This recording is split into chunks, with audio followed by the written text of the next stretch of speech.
It's time to feel the rage. Welcome to Film Rage, where we talk movies, current releases, coming attractions, streaming, and classic films as well. Directors and actors beware, as you cannot hide from the rage. My name is Bryce, and I'm part of the Film Rage crew, which also includes Jim. Hello, Jim. Hey, hey. And the man who may not see dead people, but then again, he might. It's Murray. Yo. Also joining us for this special All the Horror episode this week is George from the best little horror house in Philly. Hey there, George. Hello, it's me. Right on. So with the introductions out of the way, let's rage on. This is the special edition you've all been waiting for. Film Rage and All the Horror podcast event. Today on the podcast, we all rage about our least favorite genre and the worst movie in that genre. We decide which is the worst horror movie streaming in both Canada and the US. And I have a little bit of a hint coming for you people. We may have broken George. Yeah, you're not wrong. Whoa, baby. I love it. We talk the lists. We talk about favorite horror peeps. Open Rage, Murman Minute. We bring back horror special edition of RMM. What? And then we scare the shit out of little creepy fuckers and steal their candy. Well, not all of them, just raisins. Because, you know, we got vegans to feed here. So our special guest, George, from Best Little Horror House in Philly. Horror. I always get that wrong, George. I always want to think it's the Best Little Horror House in Philly, but it's horror. Horror. Why don't you tell us a little bit about what you do on your fabulous podcast? Sure. So the Best Little Horror House in Philly is the show where we talk about the best horror movie ever made, according to our guest at least. And basically, whenever somebody comes on the show, I say, hey, what's your favorite horror movie? And they tell me, and that becomes my favorite horror movie too. And we talk about how they got into horror, what their experience with it has been like, and then we talk about the cultural context surrounding the movie before finally breaking down the plot and then summing up why it's not just a good horror movie, but is in fact the best horror movie. And you can find such hit films as Let the Right One In, starring Film Rage. Nice. And so, yeah, we'll maybe just talk a little bit about what this All the Horror thing is and why should people care about it. Sure. So All the Horror is a really cool sort of festival of podcasting where all of the cool horror adjacent and related podcasts come together to promote the charity Scares That Care. And we all get together to raise awareness of it and hopefully raise some money for it as well. Scares That Care is a charity that works with people fighting childhood illness, who have been badly burned, and people fighting breast cancer. And they help these people out, and it is it's a really great thing that they do over there. And so we're all really happy to be supporting them. Yeah. And it's scaresthatcare.org.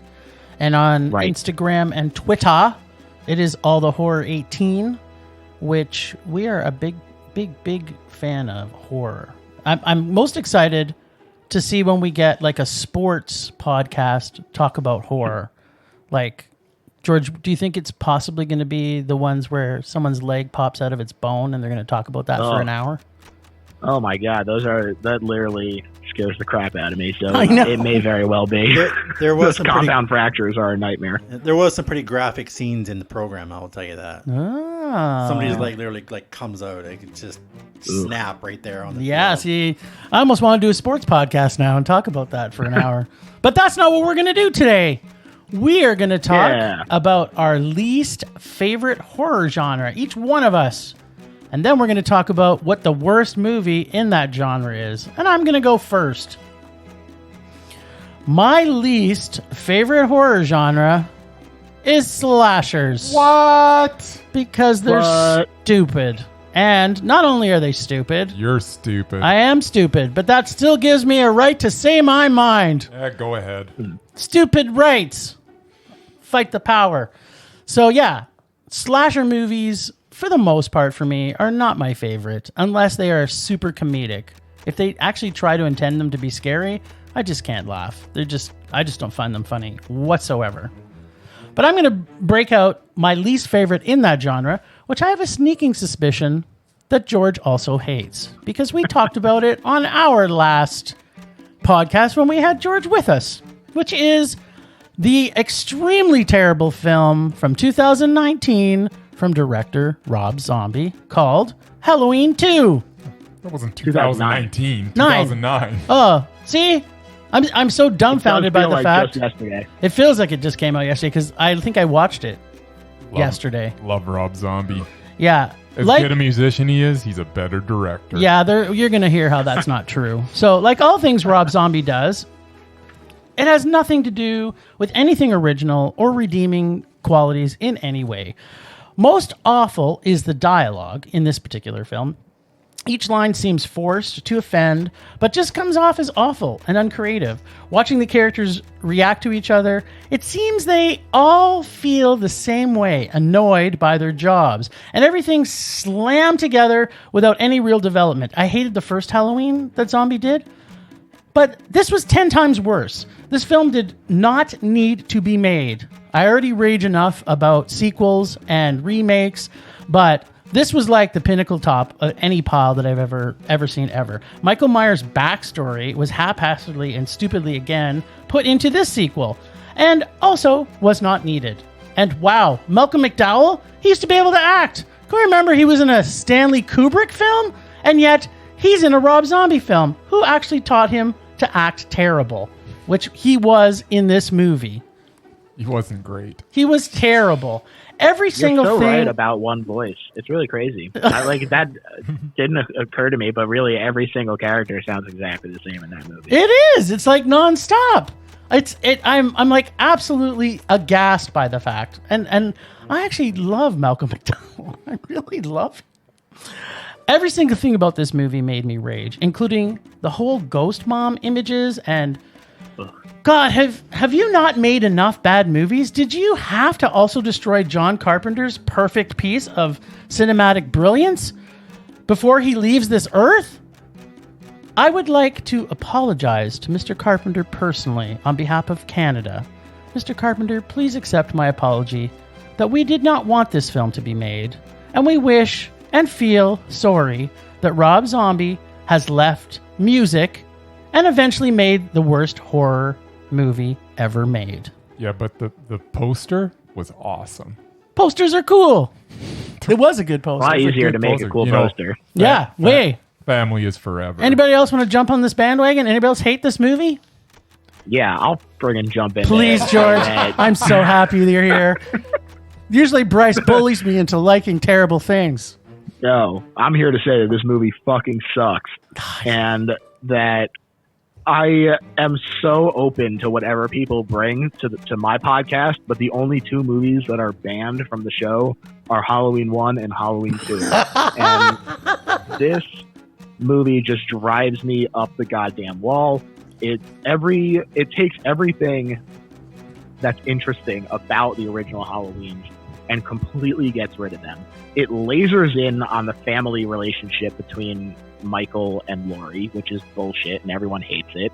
And it focuses in on Michael's backstory, which the thing that makes him scary is the fact that he's the shape, that he's unknowable, that he's just this pursuing creature. Yes. And all of that is thrown out the window in service of Rob Zombie's grimy, gross aesthetic. I understand that for people it works in his own movies, and to that I say fine. You know, he has his own vision and he has his taste, and that's fine when he's doing his own stuff. But the fact that he is actively tarnishing the name of one of the tentpole horror franchises is I mean, it feels over the top to say that it's offensive, but it's blasphemous. Really bad. It's blasphemous. Yeah, it is blasphemous. I mean, and also, like, it's Texas Chainsaw Massacre is right there. Like, his aesthetic fits so much more effectively into that world. Yeah. That Yeah. Like, the sterility and the camera movement is what makes Halloween so great. And he just gets rid of it all. He shitted out his dirty, stinking pants. Yeah, but the posters were cool. Your poster's cool. It's never All right, going I'm in this actually room, convinced. even though I'm back. even though Film Rage Studios happens to take place in Bryce's house. He is not allowed to put that poster up in this room. I feel like Bryce could just have a camera, shoot a picture of the poster for 90 minutes, and he would be enthralled by it. Poster. Sometimes I look at the poster for maybe not 7 90 minutes but in yeah, heaven? 5 or Is that what 7 you mean? minutes. Yeah, sometimes. 7 means 7. Okay, so apparently Bryce also didn't like this movie. No, He doesn't have lots. the movies weren't good. Yay! Yay! We got him. We got him. Mur, did you ever see this one? I may have at some point. Please don't. Well, big spoiler. My least favorite is also slasher movies. So Well, this is a perfect segue then. I don't really make a point of watching slasher films, but during a few, cuff Halloween things, I'm sure I caught pieces of it somewhere. But yeah, okay. Well, move on to me then. Yes, my least favorite genre is slasher films. Yay, brother. There are some that I do enjoy, but they have to be one of two things. Either they have to be scary or they have to be funny. And I find Agreed. most of these are neither. Like, I don't jump at anything in slasher films because I'm ready for it pretty much every time. And yeah, they're just not that funny. I mean, it's ridiculous funny how stupid the characters are, but that I laugh at that. But yeah, like I need to be really like scared, and these things don't do it for me. It's funny how you say that because we saw, I can't remember the name of you'll remember because Bryce is like an walking encyclopedia, but we saw an actual slasher movie, kind of like a slasher movie not that long ago, where the girl was actually smart and it was kind of working for me. Remember? But then she got dumb at the end. I don't remember that. Then she got trapped inside of an animal that she had to take out. What are we talking about?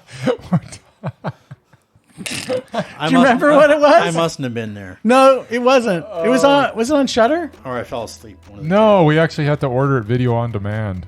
Crap, I can't remember the name of it. George, is any of those hints for you? No. Does not Anyway, ring a bell. it's true, Murray. It's like, why do they have to make people stupid? Yeah. Surprise, this People is my are rage. stupid. That's why. That wasn't really a slasher movie, No. though, Jim. At But anyway, yeah, my least favorite slasher film of all time would be Scream 3. Oh. I hate slasher films, I really do. Freddy, Jason, Michael Myers, Chucky. Find them all kind of lame, boring, not Even scary. Chucky? He's so adorable. However, I do love Wes Craven films, and the first Scream was very original. It was edgy, it was funny, unpredictable. The ending was, almost a complete surprise.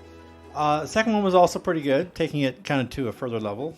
The Scream 3 was just bad. And here's why. I mean, first off, not enough Neve Campbell. Never heard that before. Yeah. She worked 20 days on this film. She was basically a supporting character in the third one. It's terrible. And while she was busy getting naked with Denise Richards and Matt Dillon in Wild Things. Oh, Wild Things is so good. doing It was good. Movie at the same time. So yeah, there was more scene chewing time for the untalented new cast. Second one, censorship. Like after Columbine, the studios are nervous about teen slasher films in general and violence. So they issued a mandate to Wes Craven that there should be no violence and not a single drop of blood in the film. The studio told him that. What? Luckily, he didn't listen. But it was such a change in teen characters to adults. It suffered because it was changed from teens to adults, and it suffered because of it. The film tried to rely more on comedy than horror, throwing in like cameos from Carrie Fisher and other people. Carrie Fisher. It was like meta because she like played her version of herself. She was saying that she auditioned for Star Wars, but somebody else got it because they slept with the director. Like she's making fun of herself in the movie. It was stupid. And the script rewrites. Yeah, the original Scream was written as a trilogy. Kevin Williamson actually wrote 3 movies at the same time. Third film was supposed to involve Stu from the original, alive and in prison and commanding an army of acolytes to exact revenge on Sydney. Well, that's not what we got. The script was rewritten by some hack 6 weeks before shooting, and we got this pile of crap. According to David Arquette, they were getting script rewrites every day. Now, the film within the film, Stab 3, was supposed to be based on Sidney's life. It was just too meta, too many in-jokes, too many plot holes. Highlight of the killer was a killer chasing Sidney through a film set of Woodborough through an exact replica of her house from the original. It referenced other films. It seems to toss references out in meaningless throwaway dialogue. It was just terrible. The Weinsteins was another big reason. Next to the Tarantino films and Gwyneth Paltrow and Good Will Hunting, the first two Screams were basically their highest grossing films. Weird. And this is before we knew what a creep Harvey really was. But you hear stories about it after. And yeah, in Scream 3, Lance Henriksen actually played a creepy music executive named John Milton that relays a story to Sidney about her mother in Hollywood. Foreshadowing. And basically, he calls her mother a nobody, claims she was fully complicit in the horror that unfolded after she attended one of his parties. Rena knew what they were. He explains it was for girls like her to meet men who could get them parts, and if they made the right impression. Nothing happened to her that she didn't invite one way or the other, no matter what she said afterwards. So basically, he told Sidney that her mother was asking for it because she went to a party. And this was the character that they wrote into the movie. I'm starting to hate this more now, too. Produced by Harvey Levenstein. It was uncomfortable to watch, too surreal. For that reason, I will never watch Scream 3 again. Sweet. Anyway, that's what I think. George, you want to jump on that bandwagon?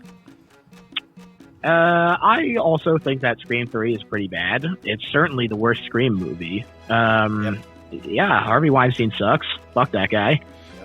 Sure, I'm willing to say that this movie sucks. Awesome. Well, that's perfect segue for you to pick up the baton. Yeah, it is a perfect segue because mine is also a fucking Harvey Weinstein movie. My least favorite genre within horror is found footage. To me, cinematography is such a huge part of what makes a movie good. And all of that gets thrown out the window with a found footage movie because usually it's supposed to be some jerk off with a digital camera that he just bought. And so he's like running around and the camera is jostling all over the place. And honestly, shaky cam does tend to make me feel a little nauseous. I can't sit through the Bourne movies. And this is like a franchise, not a franchise, a genre based on shaky cam, basically. It's like, aren't you scared by this camera moving around? And one example that I always have to push on people for is what the heck is that big Cloverfield? Cloverfield. Yeah, it's like there's just not really a ton going on in it, and a lot of it is you can't see anything because of the camera shaking. But at least Cloverfield was an original idea, which leads me into my pick for the worst of the worst, which is Hellraiser Revelation. Truly a pile of shit. Like I said, it's a Weinstein movie because it was released through Dimension, and this is it sums up everything that's wrong about the later Hellraiser movies. It's so clearly a different script that had Cenobites like pushed into it because they were worried about losing the rights to the Hellraiser franchise.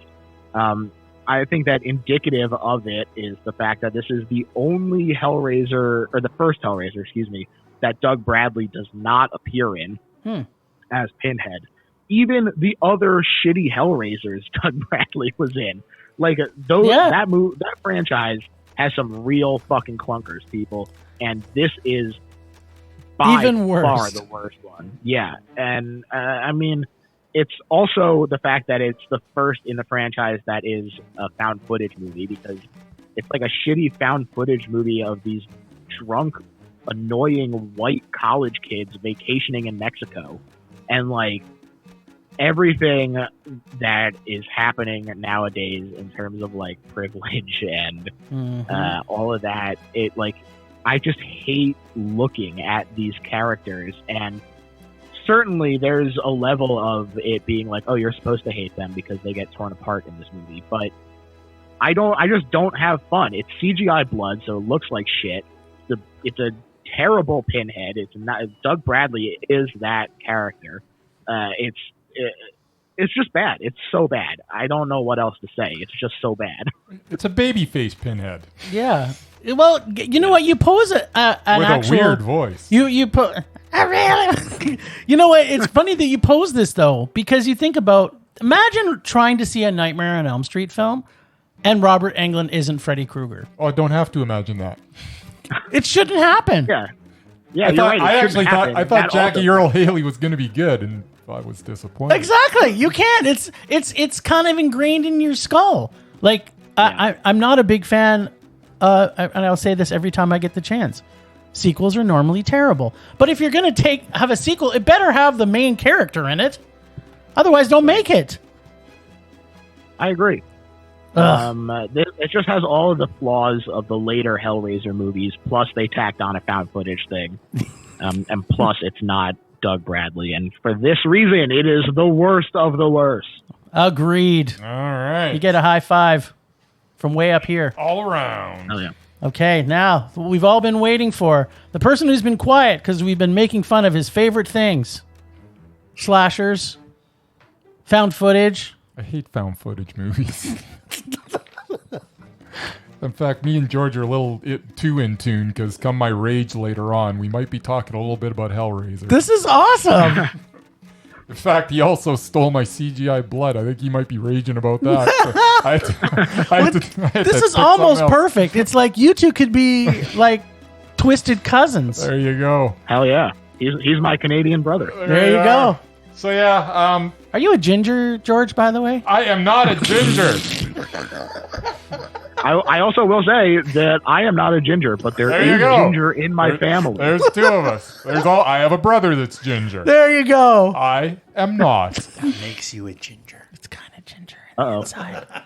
At any rate, my least favorite genre is, on the whole, paranormal. I don't know if it's just that I just don't believe in it or it doesn't get done well often enough or what the deal is, but paranormal doesn't do it for me. All the above, maybe? All of the above, maybe. My least favorite movie in that genre would be the Uwe Boll classic. Oh, baby. Alone in the Dark. We get to find out early on that Christian Slater is a paranormal detective. That's a thing now? Yeah, I love Christian Slater. He actually introduces himself that way when he's in some weird cab ride at the beginning where they're being chased for some reason, and I'm not even sure why. Lance Henriksen's in it. I know. Lance Henriksen is in it. Murray's boyfriend. Lance Henriksen actually is not the one that actually... even he's bad in this. There is actually one actor in this that he tries to act his ass off, but I will get to that. Yes, I'm so excited. But I'm sorry, Tara Reid. Putting glasses on doesn't make you seem smart at all. You just are not that good an actress. To be honest, Steven Dorff shows up in the middle of this. What? Steven Dorff? What? And he acts his ass off. I will give Steven Dorff credit for the only one in this film that shows up, and it's like there's one actor in the room, and the rest of them are just... And of all people, awful. Steven Dorff. I know. He acts his ass off. I did. I know. I saw the freeze frame you put of him. His face looked really concerned. He was concerned. So basically... Oh, jeez. This story is made of... So hard to explain. There's no explanation. The story made so little sense that we had Christian Slater trying to explain things through narration between scenes. All of a sudden you get a voiceover with him trying to explain what you're seeing and what you're about to see, and it still didn't make sense. It did not help that nothing much... I'm losing it with this one. He's holding on to his... what do they call it? PTSD horse right now, and it's really scaring me. It's concerning me a lot. A support animal. So at one point, we say they make the statement that they had nothing much in common except they all grew up in the same orphanage. Well, how is that not nothing much in common? 19 people grew up in the same orphanage and they had nothing else in common? This is a definition of commonality. The rest of the way, we got bad CGI, and I was just generally confused. I just stared at the screen blankly as the story continued to unfold in front of me, each scene making less sense than the previous one. I stopped trying to make sense of any of it, and then it ended. I hated this movie. This is one of the worst movies, not in just this genre, this is one of the worst movies in any genre. In any... And I hate to pile on it because it's a popular one to pile on, but Alone in the Dark, directed by Uwe Boll, is the worst. But the ending, it was great. It set it up for a sequel.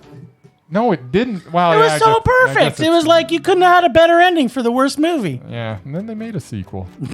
Of course they did. George, have you had the pleasure of Uwe Boll?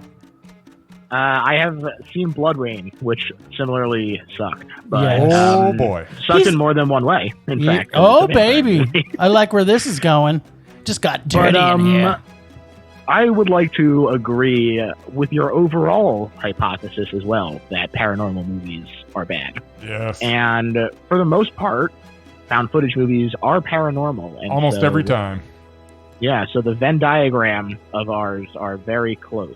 So what I I'm also hearing, don't believe in ghosts. what I'm hearing from this is we've got a film rage twin scenario where we have Arnold Schwarzenegger from Philadelphia and we've got Danny DeVito here in Canada. That you two, Exactly. when you meet face to face when COVID's over, when we do a cross Canada film rage tour to Philly to do the tour of the mall from Dawn of the Dead together. That's I'll be honest. Pennsylvania is a big state. You got a long trip to go. Yeah. Dude, that, we're going to that rage mall. our way right to you. We're going to get there. Well, We're going to we'll be go happy to George's grave. Not yours, buddy. George Romero's grave. We're going to go have some vegan tacos at whatever Taco Bell that's close to the mall. And rage on. There you go. sounds like a great time. I know. That does sound like a great time, actually. Sign me up. Okay, well, Yeah. All right, let's put that in the book. it's there. As soon as COVID's done, it's happening. All right. Worst Yes. horror movies, streaming, and I'm thinking this was the one that broke you, George? Or maybe is our next one going to be the one that broke you? No, it was the next one. Oh! All right. Well, I'll just kick it off here. We'll introduce. We watched 2 horror movies that we thought were going to be the worst. You combed the internet very well. I did. Wasn't that hard. But yeah, we came up with Verotika. You can stream that on Shudder right now if you dare. Written and directed by Glenn Danzig, founding member of the Misfits, and of course Danzig. This horror anthology starts out promising. The opening credits and the introduction of our first tale by Morella, played by Caden Cross, had me anticipating something more than what ultimately was presented to me. I mean, when she stuck her fingernails into that dude's eyeballs, I was like, all right, game on. Bring it! Dude, I was literally in the exact opposite boat where, like, there's, like, a hard cut and it's obviously fake. And it's awesome. And I was like, oh, I know. no. We were laughing our ass off, though. That was the greatest thing about it. We're watching this going, this is going to be the best terrible movie ever. We start with the albino spider of the jet. I guess, the jet? I don't know. You get? Where we get bad acting, bad writing, bad sound, bad lighting, bad special effects, bad music, and bad direction. We do, however, get breasts with eyeballs instead of nipples, so Sweet. it had that going for it. It did. We See your point. I will say that I'm only human. I did laugh when the nipple eye cried. Exactly. That was fantastic. We then got the story called Change of Face. This was basically an extended strip club scene, complete with bad acting, bad writing, bad sound, bad lighting, bad special effects, bad music, and bad direction. And then it closed out with a story called Drukija, I don't know. Tukija. Contessa of Blood. This was the best of the 3 stories. Was it? Well, maybe What? best. Maybe best isn't the word I should be using. Oh my It was a story of who brutally and tortures and murders virgins, or should I say virgins? Virkins. It was Virkins. It was virgins. Anyway, this part had bad acting, bad writing, bad sound, bad lighting, bad special effects, bad music, and bad direction. This was a please do not ever make a movie again, Glenn Danzig rage. Georgie, take the baton, buddy. Yeah. Oh my God, this movie is so bad.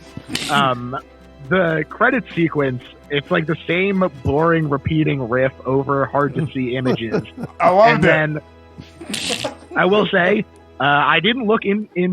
So it was edited by Brian Cox. I assume it's the Brian Cox. Oh, we talked about that for the whole movie. the original Hannibal Lecter, baby. The CGI is terrible. I will say, I actually did like the costume and makeup for the albino spider. Yeah. I thought that was like probably the best looking thing in the movie. And I did laugh at Le Neck Breaker. That was his name. My question is, did the eye tits ever actually result in anything besides the morgue guys going, that's weird? No, there was like no point to it. That's the one reason it was awesome. That's the reason it was great. I will say, I see your point, though, George. In this one in particular, this vignette, there was a absurdity to it that made me laugh. Yes. Where like it was just, everything was so shoddily put together, and there's these big, bold lighting choices, and a like dude in this crazy white spider outfit, and he comes out to be a serial killer when the lady falls asleep. It's just, it's so loosely connected to itself that I'm just like, I don't know what's happening here. Did you have a question as you were watching it, though, to wonder how he was going to fuck that one chick in the ass without a penis? Like, he's supposed to be naked. I have a million questions. All I have are questions. I'm not sure you want the answers. I do. I want them all. Especially if they're coming from Glenn Danzig. You got more? Hit us, baby. I mean, oh yeah. So that's just the first. Sorry, yeah, that's just the first segment. Oh, I can't wait to hear what you say about the next one. The next one, right off the bat, this terrible actor is like, look what you made me do. You didn't give me your face. Like, what was the alternative? The mystery woman costume, I out loud by myself said, wow, that's not good. And I did laugh every time the announcer said mystery woman. Like, that is the worst stripper name. I know, right? One thing that I noticed about this movie that this next little bit is going to lead me into is that it feels like they didn't have as much footage as they thought. And so there are so many sequences where the camera just lingers. Yeah. But like, it's not even necessarily the repetition, but like at 40 minutes in, there's a shot that just lingers on the cops, like staring at this corpse for like, it's got to be at least 15 seconds. Yeah, I know. Exactly. It's artistic, buddy. It's not artistic. And the same thing happens. Like, they linger on the worst, awful performances. Like, when the mystery lady goes in and the lady in the bathroom is like, my face? No. And then they just hold on her. And every section, I was like, oh, wow, this has got to be the worst section of the movie. And it never is. There is always a next worst section. And, like, the interludes are bad, too. The lady is, like, this terrible Crypt Keeper wannabe who's like, what am I supposed to do with these? Opens her hands to reveal eyes. Okay, good one, lady. You have a pair of eyes in your hands? I don't, like, who cares? Snake eyes. You lose. And then I almost fell over when you said that the Drukja segment was the best one. Oh, so good. Well, maybe not. in the very first shot, it's like a close-up of her walking on a green screen, blood on the ground. I know. And it just looks so bad. And on some level, I'm like, I understand that this is a low-budget movie, and it's fine that you have to make do, but then don't do a close-up on it. Yeah. He's just learning how to use the camera, George. It's his first day on the job. It seems that way. There's multiple minutes of her just being in a tub of blood with no or minimal score. Like, she's literally just sitting there with no music playing. It looks like she's pretending to bite into the women, and then her head pulls away, and there's no bite marks. And it feels like there was supposed to be a cut there and then a special effect, and they just said, no, we're not afford this. We can't afford special effects. It's just all of it is so bad. It culminates in this just terribly boring vignette. I hated every second of this. It's not fun bad for me. It's just bad. But you know what? The funnest part about it is talking about how bad it is. So the white spider murder, goodness, question? Budget $27 from Dollarama. This had, in the spider film, the best blowjob where there wasn't a penis ever. Eyeball titties that create a man-demon spider from the worst CGI ever created. This was the best worst short movie I've seen in a long time. Favorite line, fuck is my specialty. I know it doesn't sound that funny, but you really have to be there to appreciate it. Acting, FX, makeup, script, plot, as Bryce had alluded to, all were unprecedentedly fantastic. And by fantastic, I mean of the 3 short films in this collection by Glenn Danzig for a movie which sounds like it should be softcore porn, murder porn. This left me lifeless, wiener flat. Yeah, that's the thing. So much of this is supposed to be sexy, and it's never sexy. It's never sexy. Moment. The most sexy thing about it was definitely the spider. I gotta say that. Yeah, dude, that guy was freaking ripped. I know, right? Change of face. Take a face, then pause for stripper commercial. Best strip club in a movie ever. So little nudity, dude, you would swear you were just at the loaning zone in Walmart parking lot or on stripper night. Did you see the like, if you look in the background, it's like just someone's house. Oh, totally. Yeah, absolutely. And you can see the like curtains just hung up over the window, except they don't cover the whole window. And they were just like, this is fine. It's truly laughable, but it leads to despair. It's not you stop laughing so quickly because you're like, Glenn, how did this happen, my friend? How did you fall so far? Yeah. Think this shoplifting could have called Phantom of the Strippers. And yes, we did watch Phantom 2004 version. This was equal to that, only was a little shorter and a little less Gerard Butler. Not which one I'm sure makes me happier. Moral of the story, bullet holes help your dancing improve. That was the moral? That was in that particular short. Right. Oh, you didn't get that? No, totally. I got that. Went over my head. Dojlika Contessa of Blood is a period piece. Yes. So much blood. The torches are like, literally, it looks like someone went to the dollar store and got fake torches. Oh, totally. Or like to Hobby Lobby or something. Like, it's so terrible. Every aspect of the production design is so bad. Virkin Bloodbath? Yummy.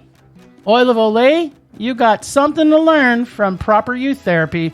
She is such a great contessa to her subjects. No wonder the villagers are getting suspicious. Your addictions were a little out of control. I think we need an intervention, Virkin intervention, that is. Yummy, yummy, yummy. Virkin juice is delicious. Thought of a really good jingle for it. Or potentially a commercial. Virkins are great. They taste good. Put it in your castle and make Virkin juice. Virkin juice now in 2 convenient flavors. Virkin for the outdoor taste and Virgin for the home you call castle. Because that's what happened. Every time she was in her castle, they were virgins. When she was outside, romping around, they were Virkins. This was the type of terrible movie that made me laugh for the entire movie. Well, by the entire movie, where I was focused, the first 5 minutes. Then I tried to laugh, but it just kept forcing me not to laugh. And turned out that the laughter to a misfit's rage. I think the moral of this whole story is good musicians should not try and direct movies. Stick to music. And that includes you, Rob Zombie. Gets a softcore, not enough porn softcore, nonsensical ugh-like rage. Huh. Now, the film that I think we're all proud to say that broke George from the best little horror house in Philly. Nice. Man. That film's name is Devil's Revenge from 2019. So there's a cursed relic that's also a portal to hell, and the only way to stop the curse on an archaeologist's family is to destroy said relic. Yep, that's it. Huh. Yeah. This was not good. Yeah. The CGI explosions, the scene where he drives his car into a tree, but it doesn't come within 10 feet of the tree. The obvious stunt double for William Shatner with the giant bald spot and the completely different body type. This whole movie was an exercise in bad filmmaking. William Shatner was at least entertaining, sort of. He somehow managed to be understated and over the top all at the same time. Jerry Ryan was phoning this one in. This whole thing was just a rage. This is okay. So George, you have to get into Murray's mind space. In my and let you know, headspace. William Shatner is a Canadian god to Murray. He's a Canadian icon, period. And He's I'm not even trashing talking it. about his Star Trek, because I didn't even like him in Star Trek. Everything since Boston Legal and TJ Hooker, everything. He's awesome in everything. So how do you not love Shat? But yeah, this was one of the worst things I ever saw him do. I don't know if you ever saw it. Well, it's TV, so I guess it has no place here. But he did a reality show called Invasion Iowa. He went to Riverside, Iowa, which is the home birthplace of Captain Kirk. And he convinced the entire town that he was making a movie. And the script for that movie was better than this one. That it was a fake script. Like, it was completely horrible. It was like this Terminator T-3000 woman who came down to kill everybody. And, you gotta watch it. It was terrible. But it was an April Fool's joke on the whole town. Oh, Shat. But yeah, he brought a whole crew. But the script, his script that he was intentionally making bad for that series was better than this one. I love watching Shatner. But yeah, the scene in the cave where it's obviously like a 25-year-old running around with weapons. It's not him because he's like 80. I'm like, that was pretty laughable. And yeah, Jerry Ryan, who probably did this film as a favor because she was in a Star Trek movie too. I kept waiting for her to, get a little better, and she didn't. And the rest of the cast was horrible. I didn't really enjoy watching it, other than the Shatner moments, but it was pretty bad. Sweet. Anyway, it's up to you, George. Now, the thing we've been waiting for since we heard that we broke George. Share your pain. Share your rage. This movie made me so angry. I watched it. First of all, let me say, both of these movies are Cleopatra Entertainment produced. So, Cleopatra, get the fuck out of here. On top of that, right away, they show the demon next to the special creature effects credit in the opening credits. So there's never even a single scrap of tension about at least I get to wait for these fun demon effects, which they're not fun. They look like shit. It looks like somebody their mom made them a Halloween costume or something. Yes. And they just had a cave, and they were like, all right, we found this cave. What can we film here? I normally take really meticulous notes while I watch movies, and I stopped taking notes 10 minutes into the movie and just sat there miserable the entire time. The acting is so bad that I literally thought that the character was joking when the guy said, I have a broken ankle. I thought it was a joke. He used the wrong form of bear in his suicide note. Just every little thing that could go wrong in this movie did go wrong. This is gonna sound harsh, but I'm just gonna say it. Bring it. We love harsh. Yeah, this movie embarrassed me. I am embarrassed on the behalf of everyone involved, and I am angry that at all stages of production, several professionals felt that horror fans are such rudes that they could get away with putting out something at this level of quality. It's every single piece of this is bad. The script, the performance, all of it. And frankly, he might be your Canadian god, but all paths lead to Shatner on this one. He helped produce, well, I can't disagree and he there. co-wrote, and he stars in it. Stars is also a big fucking generous helping of me helping him out here, because he's in it for like 10 minutes, and that's also, I think, still probably being generous about how much he's in it. And he has top billing. I know. He's part of the group. They are all so terrible. At one point, you see one of the demons running around with Nikes on. No one cared to put any effort into this, and they said this is an acceptable thing to put out, and people will buy it because they're suckers. And that makes me mad that someone thinks that I'm a sucker. I'm gonna get you, sucker. And they did. They did. They did get me. Damn it, I am a sucker. That's right. Oh, I love it. Do you have a catchphrase for your rage? No. It's just the bland mundanity of fucking no. Don't watch it. That's my catchphrase. That's actually the best catchphrase we've had on this show. I might steal that for future rages. So, Star Trek meets Hellraiser? The soundstage. I know. The soundstage in this movie is awesome. Great drone shots, crazy car crashes. I would also love to mention that Tubi has the best commercials. Of all commercials that I see on my streaming services, I would like to now talk a little bit about how great Tubi's commercials. I don't know what they're like in the US, George, but in Canada, it's very centralized to our location. So I got to see some amazing commercials as I was watching this completely awful film. Is it okay if we talk about commercials for a bit? Yeah, Go ahead. I prefer it, actually. So, George, did you get any commercials on watching it on Tubi? Yeah, I got a shitload of political ads. Oh, yeah, we don't get those here. Even better. I got just to crank up the rage. I got potato chips and I got car commercials. Yeah, potato chips and car commercials. That's what we got. The best. This had the best accident edit from any movie ever made. I couldn't believe the fantastic CGI smoke. I couldn't believe the fact that they thought that we were supposed to think that the car crashed into the tree when they were going 2 kilometers an hour. In miles, I think that's probably 1.4, maybe, miles per hour. Yeah, it's bad. It's slow. Children's sacrifices are cool. CGI Devil is also cool. I think it is more not like what I had attributed this to earlier. I think this is more like Land of the Lost meets Hellraiser. Not the original Hellraiser, but maybe Hellraiser Revelations, perhaps. Perhaps. Yeah.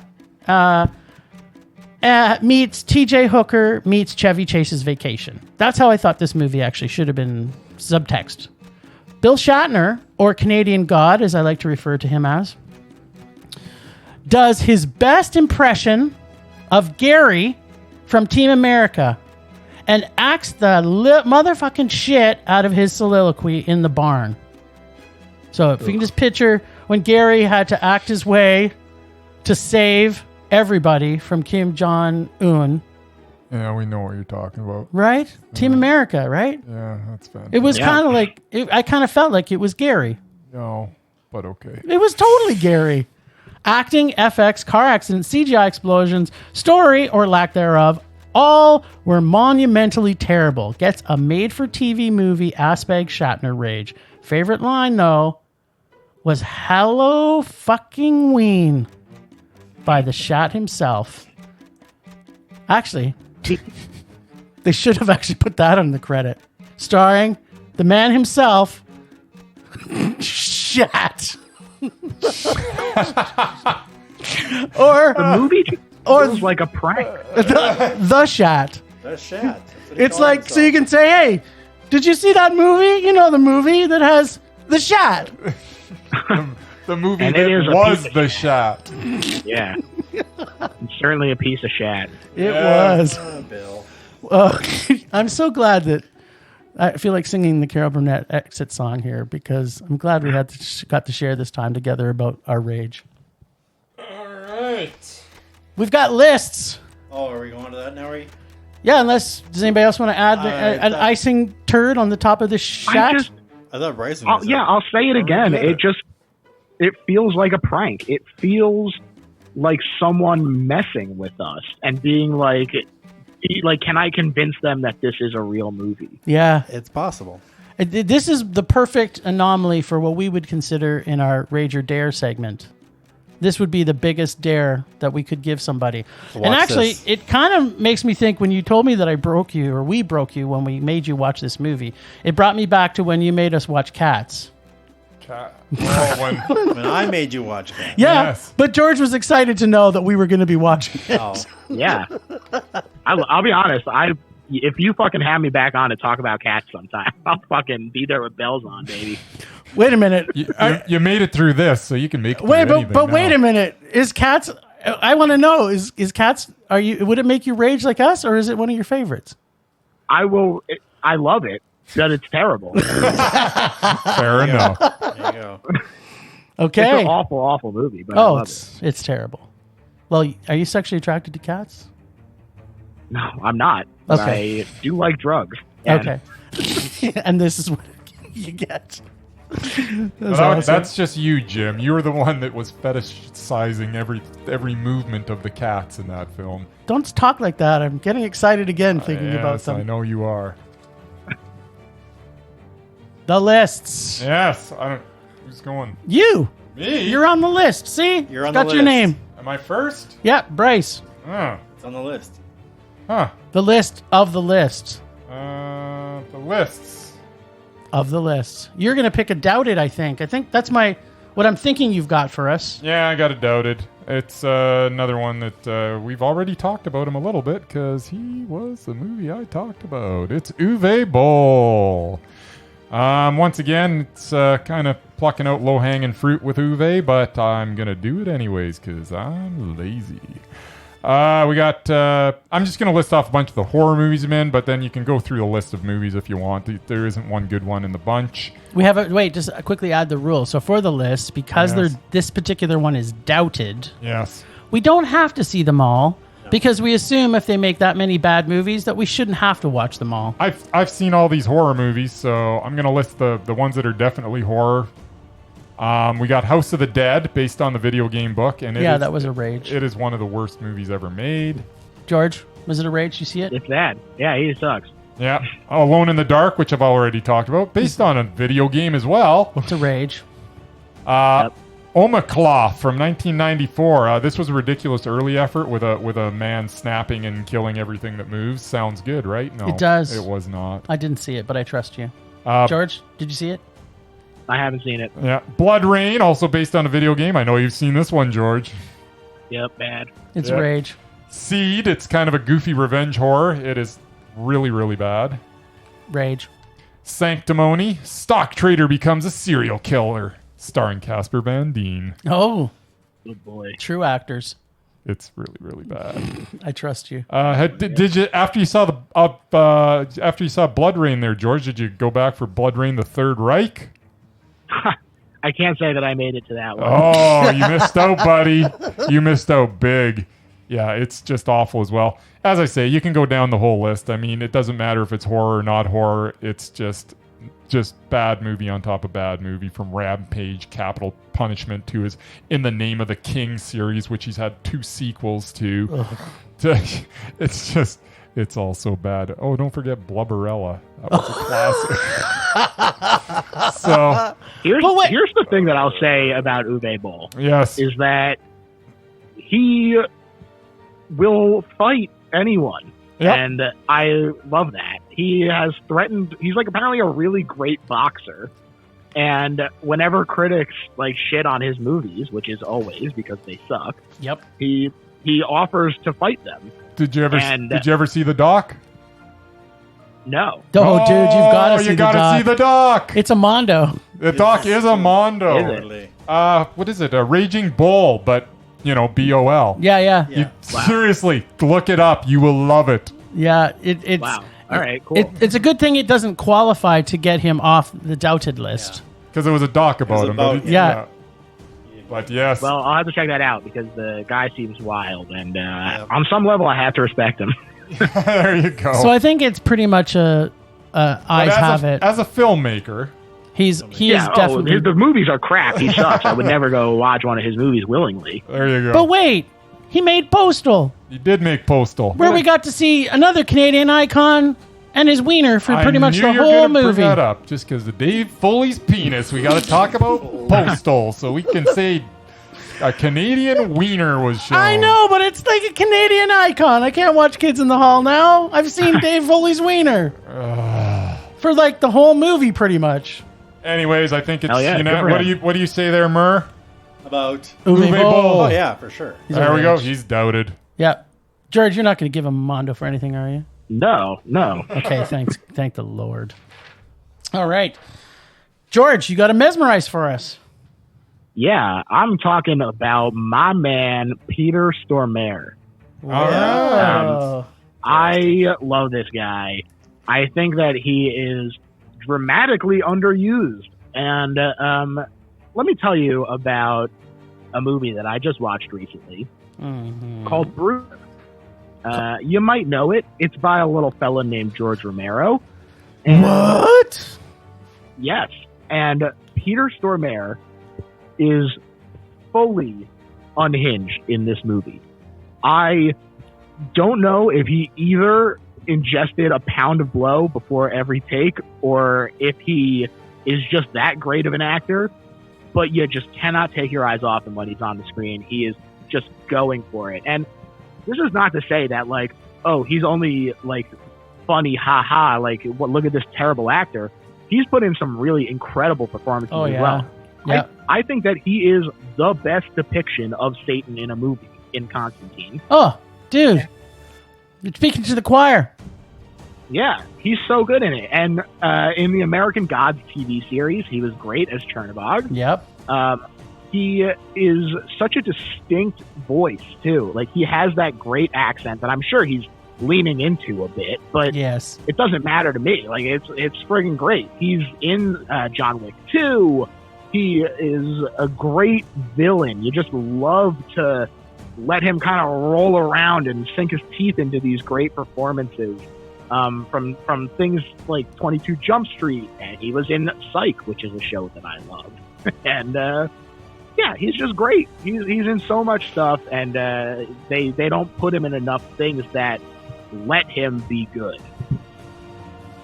Yeah. It's funny how you brought his name up. I absolutely love this guy. I think I never thought I'd fall in love with Satan more than when I saw him in Constantine. Yeah. And yes, he is in a fabulous film by my man, George A. Bruiser. Bryce, is he mesmerizing to you? He's absolutely mesmerizing. Yeah. Mur? Yeah, for the most part. The only really thing you didn't hitch like? in the giddy up, I would say, would be Armageddon, which was absolutely horrible. Yeah, but is he mesmerizing? But he's pretty mesmerizing in it. He's not. We're not saying undoubted. We're just saying when he's on the screen, it's not his best work. And yeah, it didn't help that he had to act opposite my least favorite person on the planet. Ben Affleck. But yeah, that means that you probably But easily stole the scene away from him. Nah, his lines were terrible. But other than that, absolutely, he's mesmerizing everything he did. Like even in like Minority Report, the small role he had was like So good. yeah, absolutely, he's mesmerizing. George, you do not. This is the same joy that I most of the time can't figure out what Bryce is feeling or thinking at the best of times. But when we added on our Undoubted, one of all of our favorite actresses the other day, when he was like, giddy as a schoolboy, I'm feeling the same way about this, I can tell you. There you Who go. was the actor? What's that? Who's the actor? Oh, Sally Hawkins. That we added to the Undoubted. I love Sally Hawkins. Yeah. Like even now, I've never... Wednesday from The Addams Family, when he smiles, that's what I feel, because his face doesn't normally go in that shape. So, Right. Yeah. Dude, you nailed it. Nailed it. Okay. All right, and then there was one. And then there was one. Jim? I've picked an Undoubted horror director. A director. A director, which if he doesn't make it on, I'll be very surprised. Even though his last 8 films were not necessarily his best, I'm throwing Alfred Hitchcock. Okay, let's see his last 8 though, because them's the rules. I know this is the last 8, although we bent him a little bit for Uwe, but that's okay. He's not making any more. Oh, we didn't have to bend him for Uwe. You can go through the whole list. I was just highlighting some of the horror. Okay, 1958, we've got Vertigo, which is a Mondo. Mondo. George? Yeah. North by Northwest, which is a Mondo. We've got I haven't Psycho. seen it, but I believe it. Psycho is a Mondo. George. Yep. Mondo. One of my favorites. Honestly, The Birds. One of my favorite horror movies. Yep. Mondo. Birds was Mondo. Great. Still don't trust the Birds. Marnie, Mondo. I will say Mondo as well. Torn Curtain was also Mondo. George. I haven't seen it. Mondo.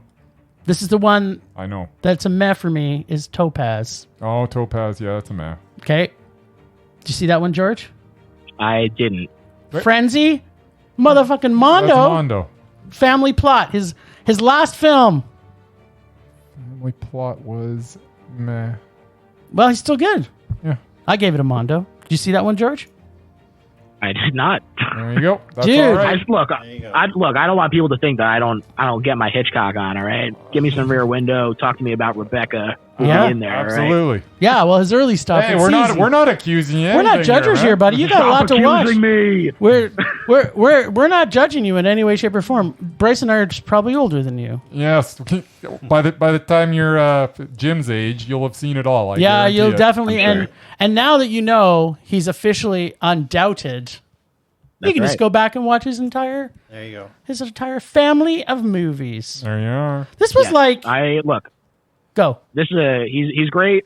I will say bad guy personally. Yeah. I feel Yes. compelled to say that. Yes. But, yeah, he's an undoubted director. I have no doubt.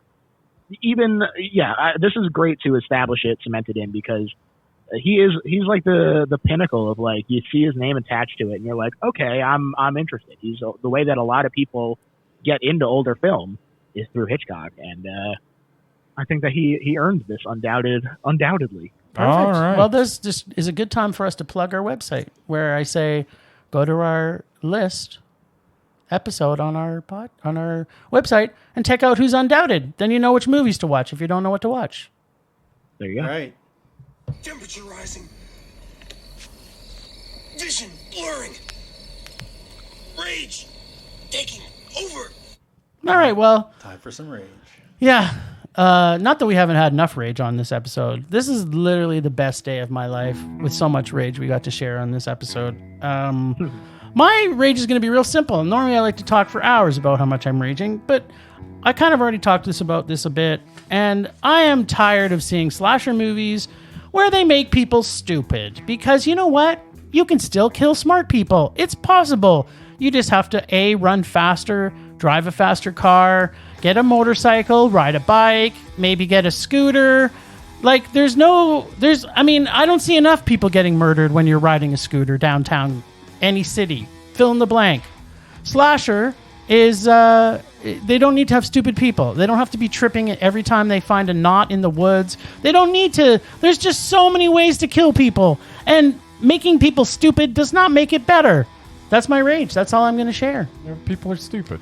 Yeah, but People are stupid. there's just too much of a high percentage of stupid people in slasher movies. Stop doing that. Slasher movies It's are way more awesome. satisfying when they're not stupid, and then you kill them. It's like, wow, that guy's really smart. I'm now horrified because I'm smart, and if they can get killed, I could be killed. Yeah, but usually one of them's smart. It's the one that survives. Not always. No, No, it's not always. But usually. No, just kill a bunch of smart people. Can I have a movie that's a slasher movie where they kill a bunch of smart people? Yeah, then it wouldn't Can be anybody even think of that? then it wouldn't be a that slasher movie. It'd be then it'd be Silence of the Lambs. No. that's true. Wait a minute. No, he killed some stupid people. He was a psychiatrist. He was killing people all the time because they were stupid and they were crazy. Yeah, it's debatable. We don't actually know, actually.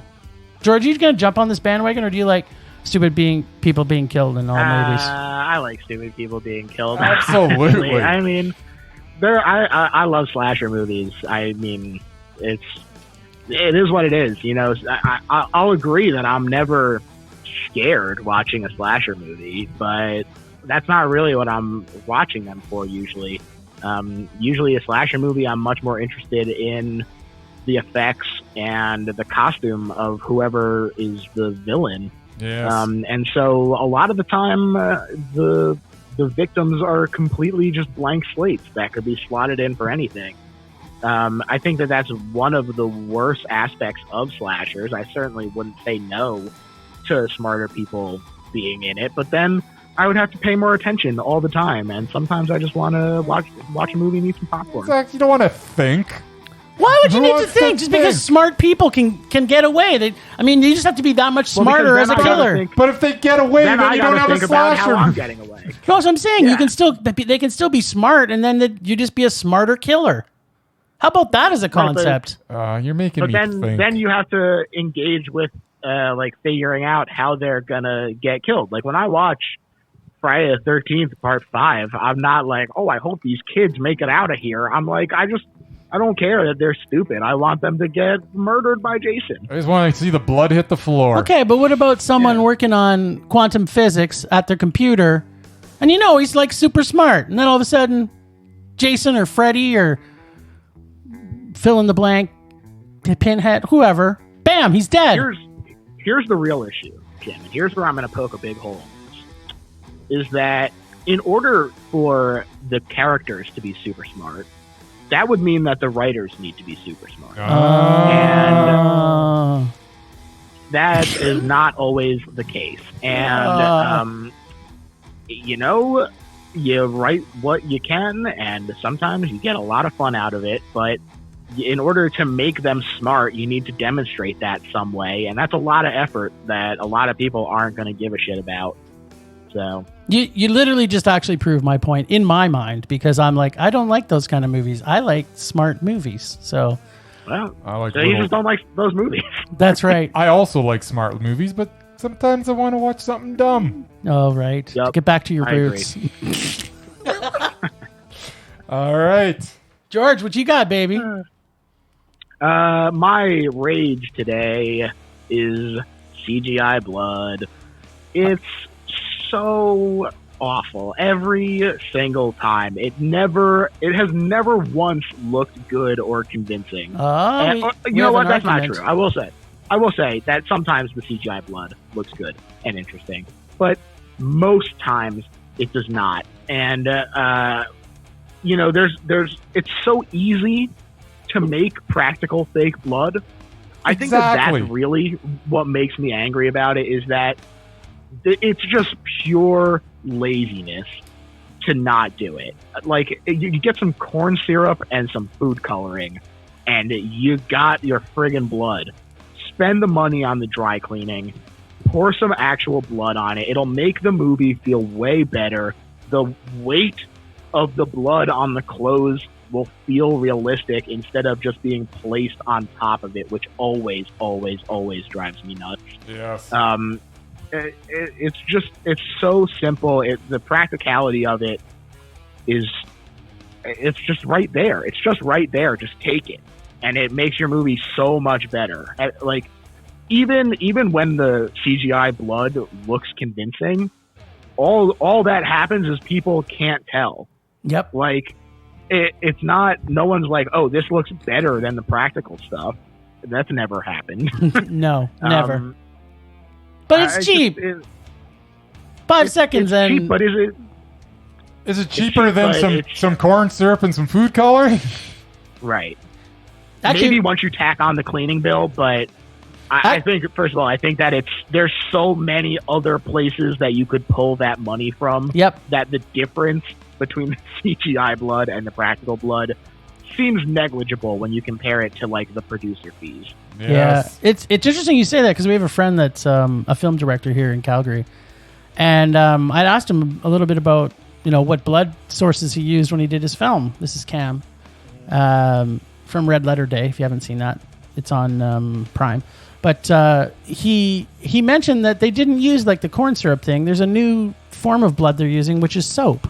So it's perfect. It's like a form of soapy blood, which she says it's so great. You can just clean up afterwards. Yeah, it's self-cleaning blood. There you Cool. go. Perfect. Yeah.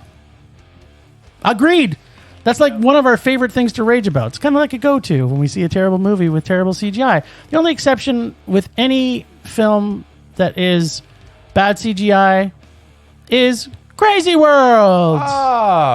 The best CGI blood ever. Wakaliwood. With Wakaliwood. If you've never seen Wakaliwood, George, it's a genre you should check out. I've been being told I got to check this out for a while now, and it's near the top of my list. I got to find some time for it. Oh, you got to see Movie is on. It looks great. I saw the trailer. It looks great. I'm interested. I want to see it. You just got to find the time. And it's the best fake CGI blood. Yeah, it's the exception to the CGI. There's always an exception. Of course, there's always an exception for sure. Yes. Brycey? All right. So you take a horror franchise, doesn't seem to matter which one, and you continue to make movies even though the original people involved are no longer involved. Especially when it's the writer and, to a lesser extent, the director or the star. The best example of this by far would be the Hellraiser series. What? Clive Barker was involved in the first 3, and then Hellraiser 4 Bloodline. I like to call it Pinhead in Space. Who thought that was a good idea?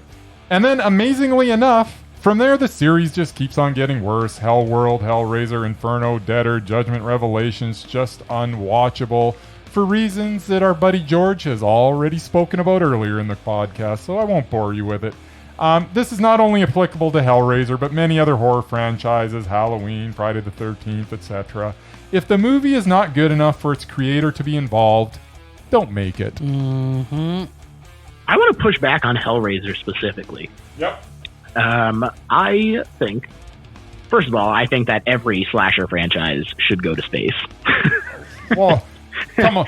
Second, Hellraiser in space sucked. And Leprechaun in space, good. Really? I'm waiting for Machete in space. I like Jason in space just because it was... Jason in space was great. It was Send Chucky to space. Okay, Chucky in space, maybe I can get on board with. Yeah, look, here's my pitch for Chucky in space, all right? Some astronaut goes up, that's her kid's doll. Yep. She takes it with her to remind her of him. Boom, there you go. Chucky in space. Done. It's already half written. But also, I want to say that Hellraiser 5 Inferno is written by Scott Derrickson, and it's not a good Hellraiser movie, but it is a good Silent Hill movie. Right. And I think that just because the original creative is not involved doesn't necessarily mean that these things should not be made. It just means that maybe they shouldn't be so desperate to also include things from the beginning. They become part of the machine and they just pump them out. But wait. And you are very rare when you get a decent writer writing one of these scripts. But wait, I have pushback to yours, George. Is there actually a really good Silent Hill movie? I pose not. Yes. Silent Hill 1 and also this movie and also Detention from Taiwan the Hellraiser movie. It's a good Silent Hill movie. Yeah, we just named like 5 good Silent Hill movies. Well, you did. Yeah, and I'm not jumping on board with that. All right. Well, that was a good dose of rage, people. But you know what? Rage subsiding. Pulse slowing. Anger fading.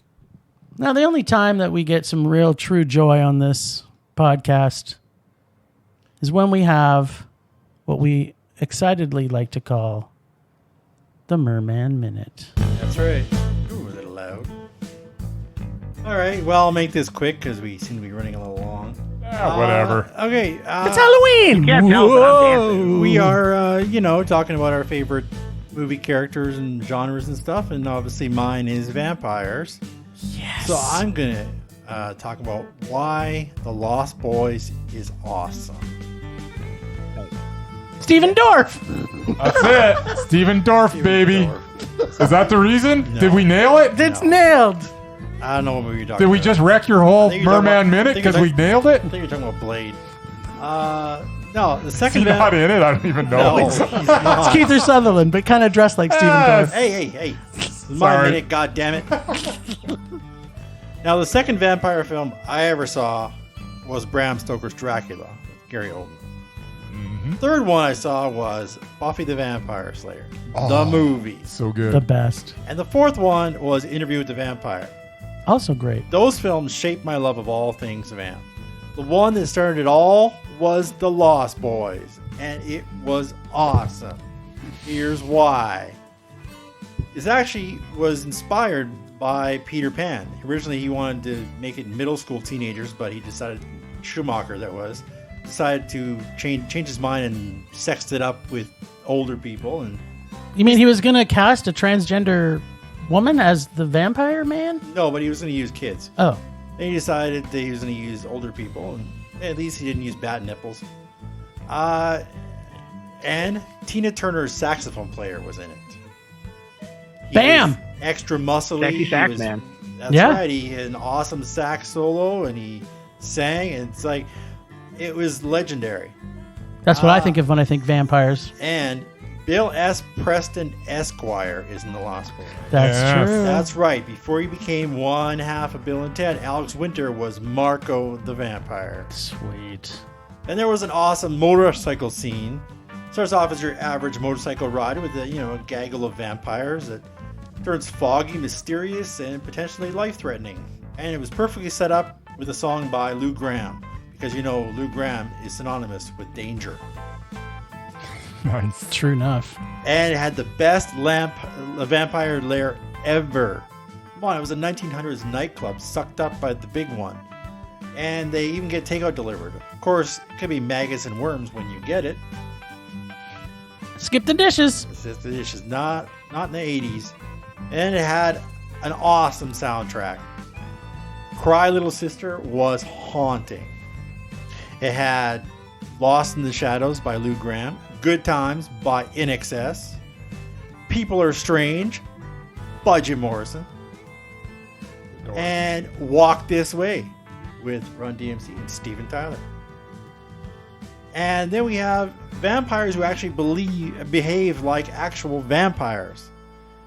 In this era of Twilight, haven't we all developed a renewed appreciation for vampires who don't sparkle, have no understanding of the word Volturi, or play baseball in the midday sun? And the ones who actually do classic vampire things like not having a reflection, they sleep upside down like bats, and they actually die when sharp things are staked into their chests. Wood. That's right. Well, sharp wood things. But. Mm-hmm. Next up, we have Gramps. Tony Award-winning Bernard Hughes was an esteemed actor with a 6-decade career in stage and screen. But who cares about that? He played Old Doc Hogue in my favorite Michael J. Fox film, Doc Hollywood, and Gramps in The Lost Boys. He was awesome as the headband-wearing, hippy-dippy old man who loves his root beer, prefers to read the TV guide to actually watching TV, and has a passion for taxidermy. Has one of the best final lines in any film. One thing about living in Santa Carla I could never stomach, all the damn vampires. Oh, snap. Then we got the two Coreys. That would be Haim and Feldman. The very notion of the Coreys, as we know them, were born in The Lost Boys. After this, they did License to Drive, Dream a Little Dream, Blown Away. All amazing films. Start of a beautiful yet So good. toxic relationship. And finally, as you alluded to, Kiefer Sutherland. a.k.a. Steven Dorff. He is Canadian God Jr. Finally, we get a vampire who isn't a shriveled up raisin with bad skin and an overbite. As David, leader of the Lost Boys, he sported fangs and a spiky mullet. And yet he was cool while giving off a vibe 300 times more intimidating than Edward Cullen. That would be Twilight. Oh, thank you. Thus began my 33-year man crush on the grandson of Tommy Douglas. That's right, his grandpa invented healthcare. Robert Pattinson can In suck Canada. it. Robert Pattinson's awesome. But not in Twilight. That's why Lost Boys is But awesome. but how was Steven Dorff's performance in it? Dorf is in it. The hell movie you're watching? But Keith Sutherland looks so much like a young Steven Dorff in that movie. The hell you say? That was awesome. Yeah, well, we try. But, George, are you a big fan of The Lost Boys, like our man Murman? Yeah, great movie. The rice to maggots trick is a classic, man. Who doesn't want pizza delivered? It's maggots tasty. on it. Great movie. Maggots on it. I love it as well. Schumacher, that guy knew what he was doing. He did know what At he was that moment doing. in time, anyway. Yes. Yeah, he's made some other stuff that's Hey. bad. Let's talk about Phone Booth. That's another great movie. We're going to be talking We about are that going to be next talking week. about that next week. Are we now? Bryce was What? dared to see it. Yep. Wow. I was All right. dared to see it, which I don't understand. I remember really? being good, but I It's- guess I'll find out when pretty I good. watch it. So now we're going to bring back a segment we haven't had for quite some time, just to have a celebratory horror moment. We're going to do RMM. Let's lay it down. Which, to the uninitiated, is Rage, Mondo, Meh. So we're going to rate each one of these in rapid fire. No extra words, Bryce or George. Just Rage, Mondo, or Meh. Rage, All right, Mondo, then. or Meh. All right. Okay, here We'll we start. go. We'll start. George, Bryce, me. Let's do it. I thought you were all going to say it at the same time. What, you get the last word every time? Okay. That doesn't seem Do we right. want to fight about this now? No, fine. George, then me, then we get the opinion that who cares, Jim. Unless we all know it's going to be the same. It's probably all going to be the same. we don't know. Okay, let's hear it. George, me, then All Jim. right. First Go. up, we have Toby Hooper. I'm going to say meh. I'm going Mondo. I'm going Matt too. John Carpenter. Mondo. Mondo. Mondo. David Cronenberg. Mondo. Mondo. George Romero. Mondo. Mondo. Sam Raimi. Mondo. Mondo. Clive Barker. Meh. Meh. Meh. Peter Jackson. Mondo.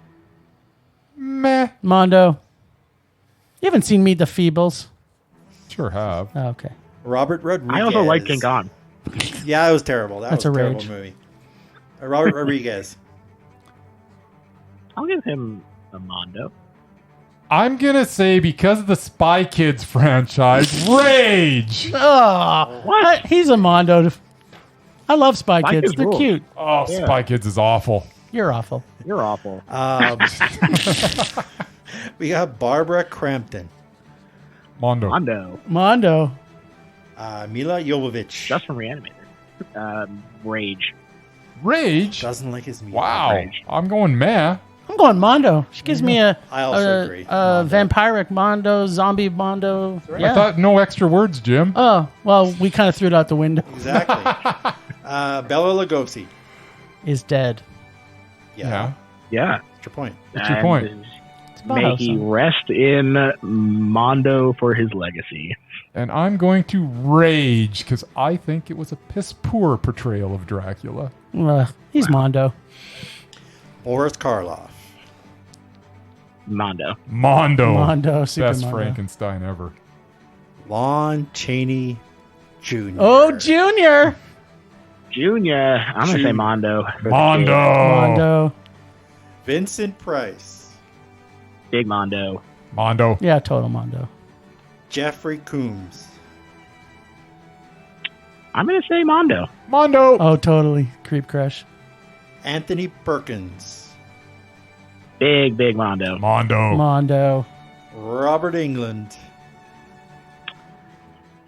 Meh. Meh. Meh. Bruce Campbell. Oh, Mondo. Mondo. Absolutely. Jamie Lee Curtis. Mondo. meh. Meh. She's perfect. Linda Blair. I'll say meh. Meh. Mondo. Veronica Cartwright. Mondo. Mondo. Oh, that's a Mondo. Lupita Nyong'o. Mondo. Mondo. Mondo. Dick Miller, who I had to look up. Mondo. Mondo. Mondo. Boy, big Mondo. Super Mondo. Samara Weaving. Mondo. Mondo. Yeah, Mondo. She is growing on me. Jennifer Tilly. Mondo. Mondo. Mondo. Yeah, totally. David Arquette. Ooh. Ooh, I'm gonna say Mondo. I want to, but I'm going to say meh. I'm going Mondo. That's not. Half Mondo. Just making stuff I'm doing up. Mondo. There you go. Shiro Honda. Oh, Big Mondo for me. Mondo. Super I love Mondo. Godzilla. And we finish up the Mistress of the Dark, Cassandra Peterson. Oh, that was a Mondo. Viro, Mistress of the Dark. Mondo. That's Mondo too. All right. Wow, it. I kind of miss it. Maybe we should bring it back. Yeah, Maybe. on special times when we have guests. Well, George, that brings us to the end of our horror episode. Would you tell everybody where they can find you and your fantastic podcast? Sure. You can find me pretty much wherever you are listening to this podcast, probably, unless you're listening to it right on their website, in which case I would direct you to my website, which is www.littlehorrorphl.com. Nice. Little Horror PHL is pretty much everything. It's the Twitter, it's the Facebook, it's the Patreon if you decide that you love hearing my voice so much that you want to support the show. But yeah, just go listen to it wherever you're listening to podcasts. Best little horror house in Philly. Sweet. We're going to just go a quick shout out for all the horror. This festival is awesome, so you should hear every day all these great podcasters doing what they do great, because it's all horror all through October. Go check out scaresthatcare.org. And yeah, check us out as always. Thanks, Ragers, for listening. Thanks to the extended Film Rage crew of Leonard Conlon for his artistic vision and photography via Leonard Conlon Photography. Listen to us on Podbean, Apple Podcasts, Google Play, TuneIn, Stitcher, iHeartRadio, and Spotify. Follow us on Facebook, Instagram, Twitter, YouTube. And check out our website at filmrageyyc.com. We're always wanting you to make us rage. We're always wanting you to tell us stuff, like our friends from the States who tell us what to do. Make us rage. And that's it for this week. Rage on. Rage on. Bye. Rage on.